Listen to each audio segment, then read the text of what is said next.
Hello guys, welcome to my channel SV facts.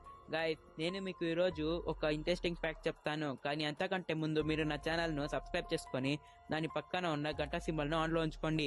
1872లో ఒక ship దాని సిబ్బంది లేకుండా, ప్రయాణికుల సంకేతాలు లేకుండా సముద్రంలో తేలుతున్నట్లు కనపడింది. దీనిని మ్యారీ సెల్స్టే అని పిలిచేవారట. మరియు ప్రజలు ఎక్కినట్లు ఎక్కడా ఎవరు కనిపించలేదు. మరియు పోర్టానికి కూడా సంకేతం లేదు. ఓడ మంచి స్థితిలో ఉంది. దిగువన నీరు తప్ప షిప్కి ఎటువంటి డ్యామేజెస్ లేవు. ఈ షిప్లో ఉన్న ప్రయాణికులకు ఏమైంది? వారు ఎక్కడికి వెళ్ళారు?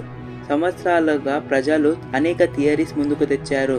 పైరేట్స్ అని, సీ మాన్స్టర్స్ అని, మరియు ఏలియన్స్ అబ్డక్షన్ అని కూడా తెచ్చారు. కానీ ఎప్పుడూ పరీక్షించబడలేదు. మీరేమనుకుంటున్నారు ఫ్రెండ్స్?